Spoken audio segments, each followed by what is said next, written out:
What is up, guys? Welcome to the November 20th, 2025 patch note rundown. Guys, today we are getting Blue Battlefield. Sailors might be happy, sailors might be unhappy. PvPers might be happy, PvPers might be unhappy. Honestly, who knows? I'll be honest with you, who knows? It'll depend.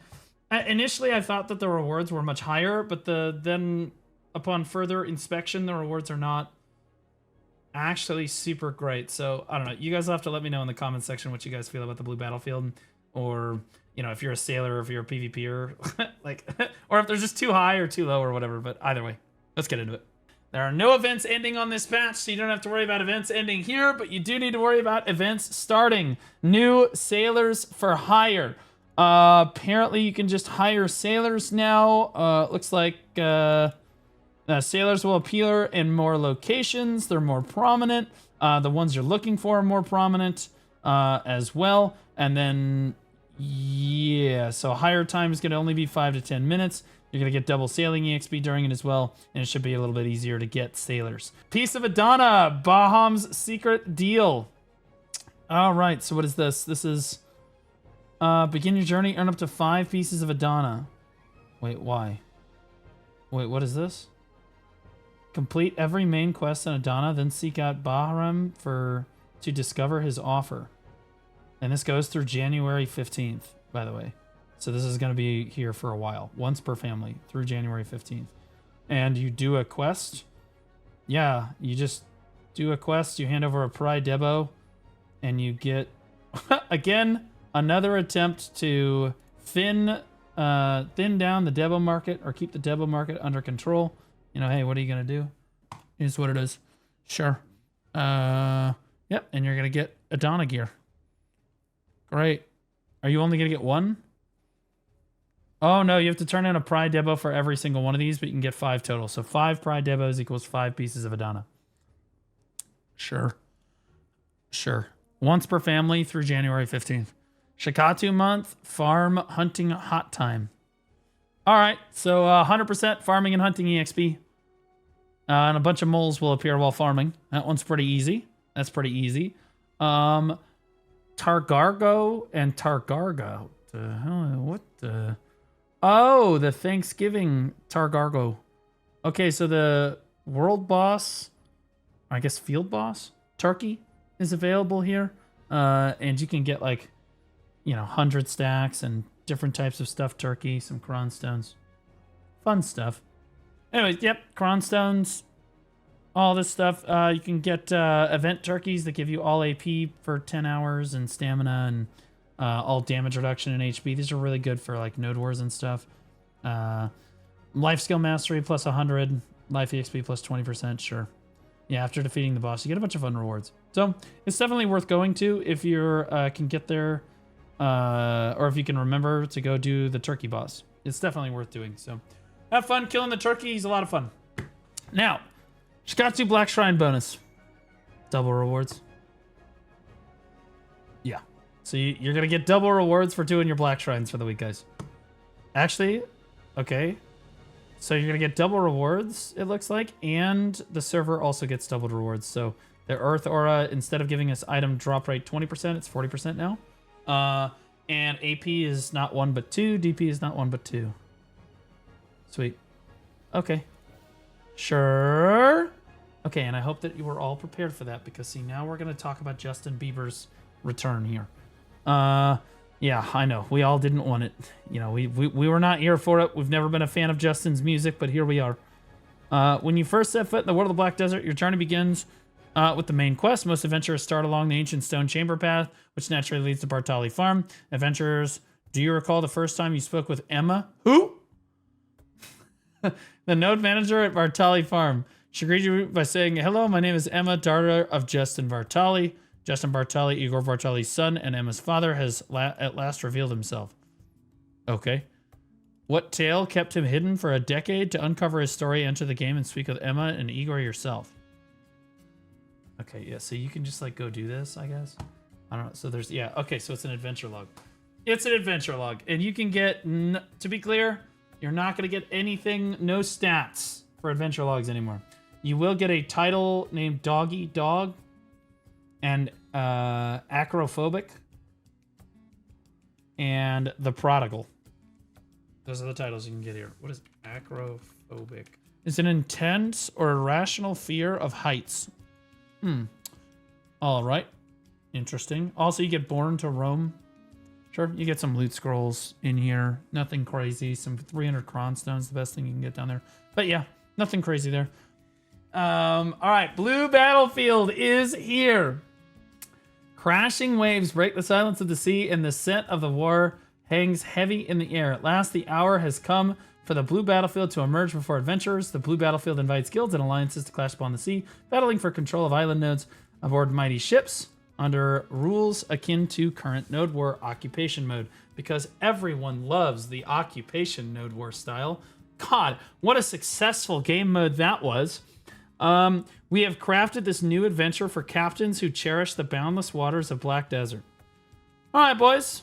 There's a trial period from December 4th until December 4th maintenance, after which it will be officially updated. Yeah.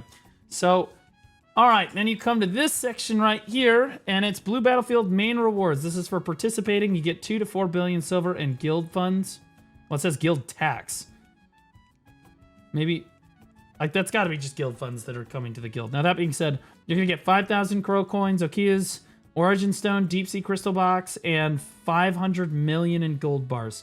If I'm reading this correctly, I originally thought this was 5 billion in guild bars, and I was like, oh my god.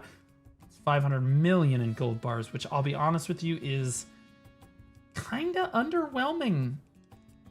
500 million is not a whole lot of silver. Doesn't really matter. Family buffs. Life Mastery, plus 75. Life EXP, 40%. Sailing EXP, plus 30%. That'll be a 48-hour buff. That's only if you win, though. If you lose... And you know what? If you lose, it is lower.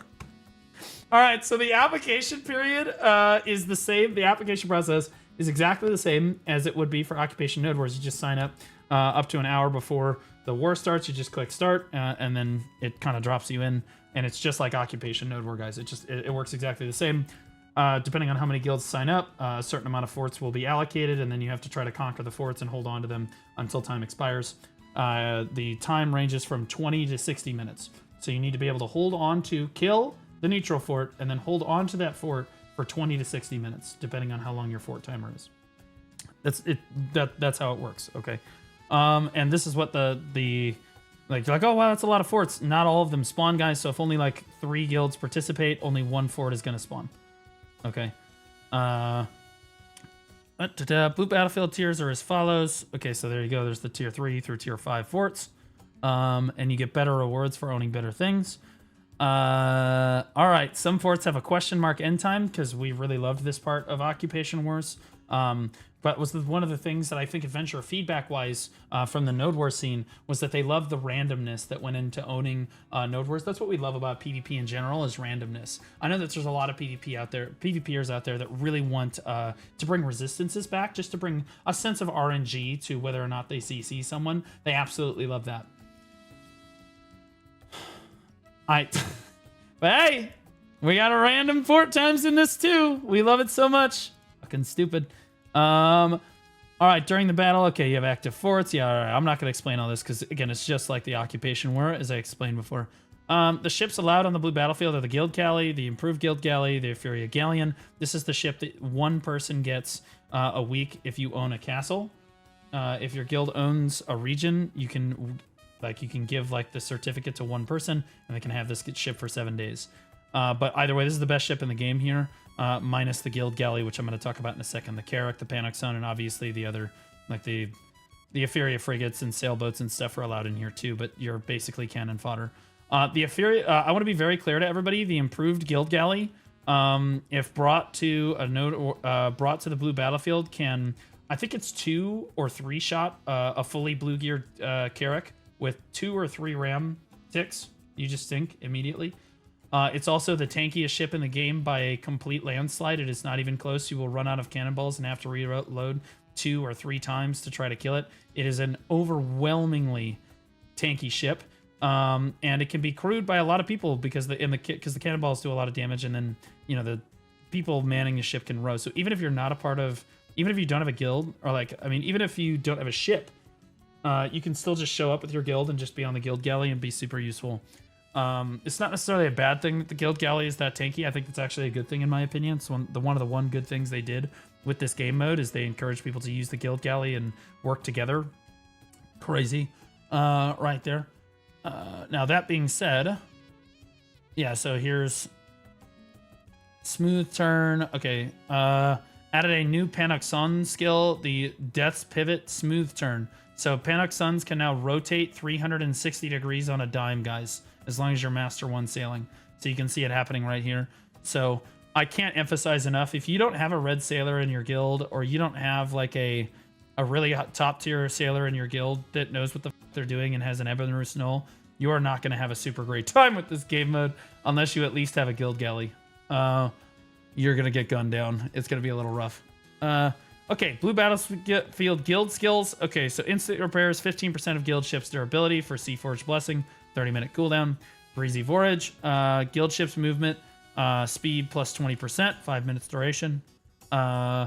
Sea Watch Pulse displays enemy ship locations on the world maps for 5 minutes.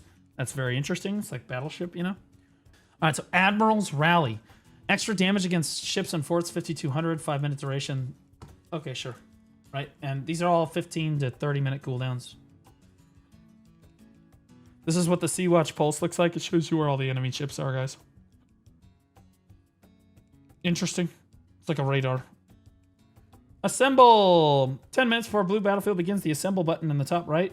Pressing this teleports each guild to a random coordinate in one of these areas. Velia, Ilia, or Lima. Then you just take out your ship and you start blasting, guys. If you have a ship out, it will be remote collected to the local wharf.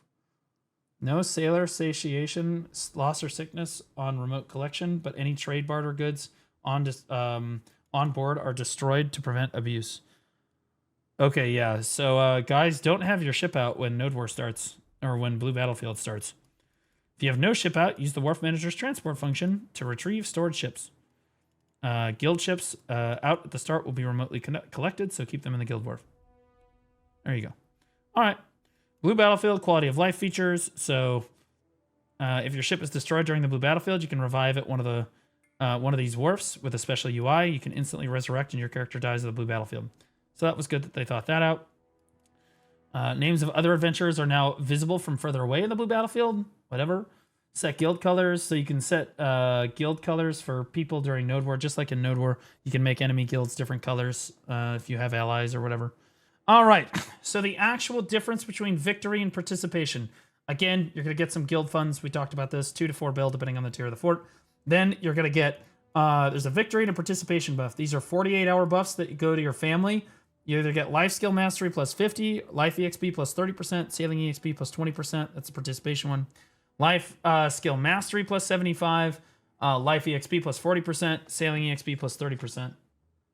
And to be clear, I do think that, remember, participation in this occupation format means that you have to at least kill a fort and own a fort for 1 second. You have to own a fort for at least 1 second. So if you want the participation buff for participating in this, you need to have the capacity for your guild to go kill a fort. Okay. And if you don't have a fully geared Etheria, like the galley, like the guild galley, or you have like a lot of really skilled sailors in your guild, which if that's the case, then you're going to have a guild galley. I'll be honest with you, if you just come with a bunch of Etheria sailboats, you're probably just going to get absolutely bulldozed and really struggle to take a fort. You could try, but like, this is, I don't know why they would use this format. Like pound for pound, this format failed for land Node Wars. This is a huge failure of a format in Node Wars for land Node Wars, and they're just copying it pound for pound to the ocean and expecting it to work this time. And I'll be honest with you, what happened last time is that a lot of guilds started because they were interested in getting the participation buff, and then they realized after a while that the really strong guilds were just never going to let them have participation rewards, and they were never going to be able to take a fort, and it just wasn't worth going to go get farmed for half an hour to an hour every day to just try to maybe get a buff. So everyone just stopped going, and so then it just died. And that's why that's part of the reason why this sucks so much. Also, the randomness and the question mark for it's also not very fun at all. There's also no strategy really either. It might work better for the ocean. That remains to be seen. But I tell you, on land, this is a disaster. Anyone that did Node Wars, like the construction Node War, or whatever the fuck they called this, or occupation Node Wars back in the day, or even like currently, knows that system is massively flawed and nobody actually enjoys doing that game mode.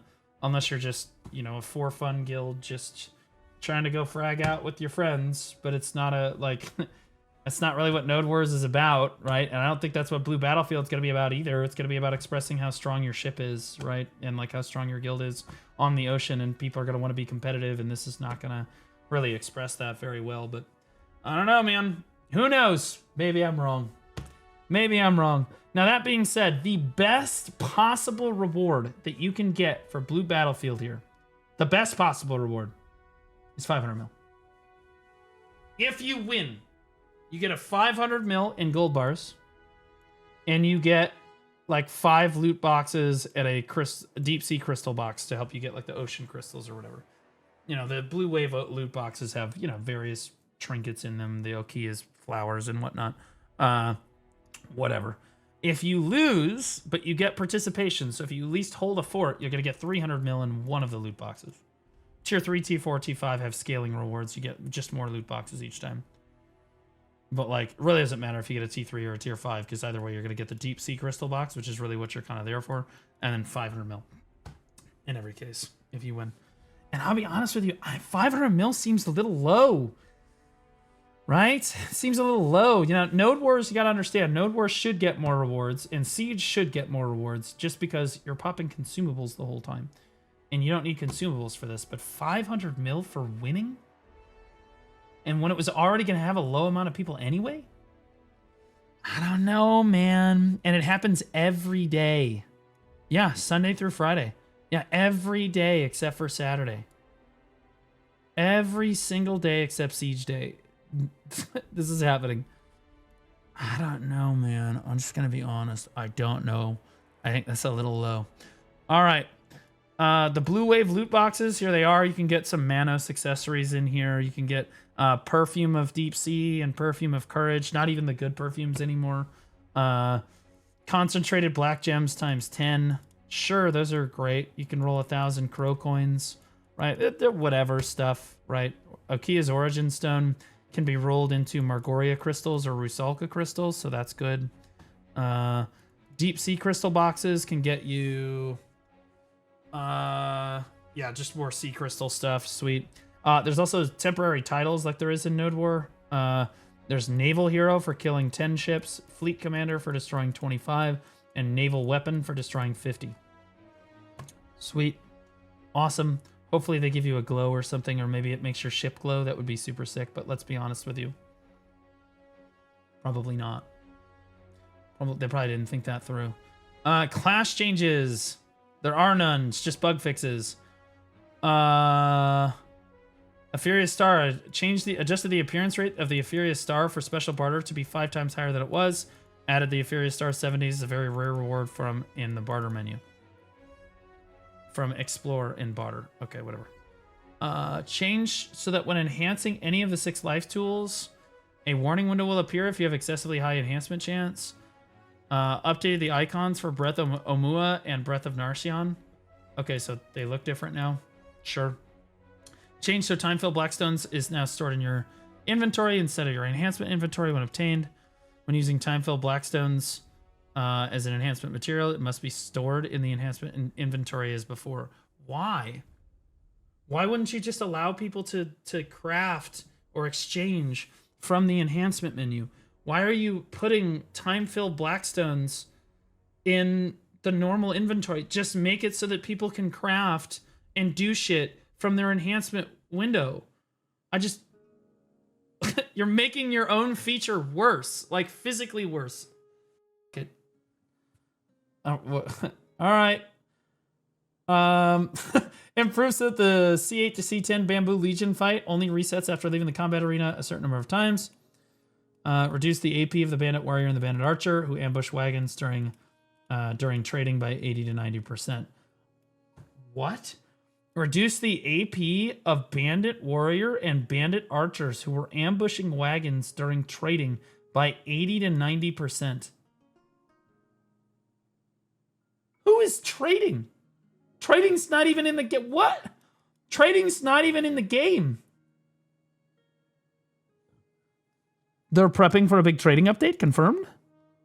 Huge trading update, Inc. confirmed. Otherwise, there's no reason to change this.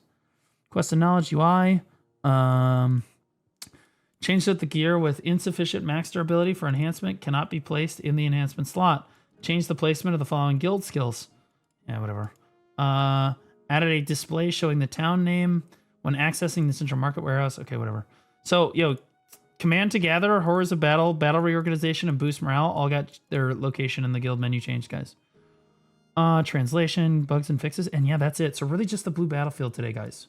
Really just the blue battlefield. And you guys need to let me know in the comments what you guys think about the blue battlefield. I think the rewards are just way too low. Initially, I thought the rewards were way too high. So I thought PvPers were going to be really mad that the rewards for blue battlefield were insane.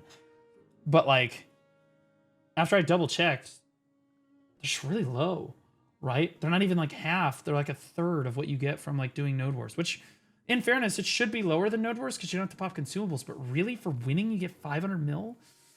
Man. And honestly, I wouldn't even want more silver. I would want more crow coins.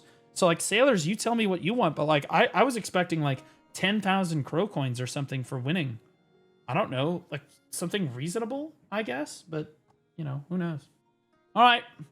How is No Pearl November going for everybody? How are we all doing with No Pearl November? Honestly, guys, how are we doing with this? All classes, bare necessities. That's a cute outfit. Is that the new outfit? Okay, yeah, that's pretty... It's kind of... It looks more like a groundhog than a bear, but I suppose it's kind of like a furry outfit. You even have a little tail here. Sure. Okay, what is it? Oh, no. A custom outfit for hunting. Plus 15% hunting EXP and attack cast speed plus 2. Oh my god. Hunting helmet equip effect. 15% more hunting EXP. Clothing equip effect. Hunting matchlock basic shots loaded plus 1. So you can have one more shot in your matchlock.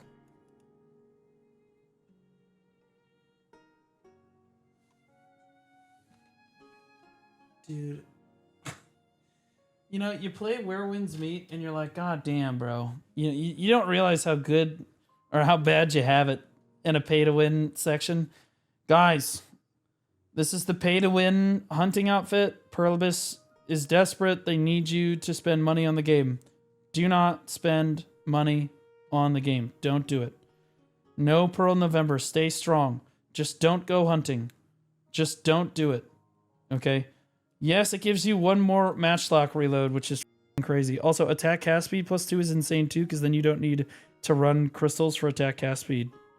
You can just run your life crystals or whatever. But you could just do that through consumables anyway before. It would have been hard, but technically you could do it in house buffs and stuff. You can get around this. But the matchlock is insane. They just had to add something to it that you just... Hunters feel like they have to buy it. Black Friday special premium pack. Stay strong, boys. No Pearl November. Don't do it. This is only 50% off. I'm going to be honest with you. This is not even a good deal. Compared to what you can get out of some of the Gamba boxes, this is not even a good deal. I'm keeping it a buck. 9 outfits for 72. Actually, this is SEA prices. So it would be 9 outfits for... what, 300? It would be 9 outfits for $270 divided by 2, which would be $135. Quick maths. So it's going to be about $135 to get 9 outfits. And I'm going to tell you right now, that's not worth it. From someone who did do the pay to win stuff and was a whale, that wouldn't even, I wouldn't even buy this. if I was trying to whale. This is just a waste of money. Ultimate premium pack. Now this is the stuff. So here are the rolly boxes. Okay. These are some rolly boxes, but you can only buy once per family. And again, guys, just stay strong. Just don't buy these. Don't be tempted to buy these. Just don't care. Don't even look at them. Artisans packs, whatever. Artisans memory. There's always artisan memory deals in the marketplace. Fairy growth. There's always fairy growth deals in the marketplace. And then the GM mix and match outfits. There's 50% off Tears of the Star. That's the resurrect your mount shit. Because they're trying to predatorily take advantage of people doing like ship boat activities when they launch Blue Battlefield. Boss and Jack is the barter parrot that you get like 100 barter weight for having a T5 Boss and Jack or whatever, or like stupid shit. It's dumb. It's not worth it. 25% off ship category. 20% off the Captain's Medallion. They're desperately trying to get you to spend money, guys, for the Blue Battlefield. Stay strong, boys. All right, guys. Are we just going? I can't wait to log in tomorrow and do my weeklies. Yay. Now, I will say, for what it's worth, I am going to be on tomorrow. We're going to play a little BDO tomorrow. I have some videos that we definitely need to react to tomorrow. So there's definitely going to be some BDO content when I start the stream tomorrow. Look forward to that. All right, guys. I'll talk to you later. See you in the next video. Let's get it.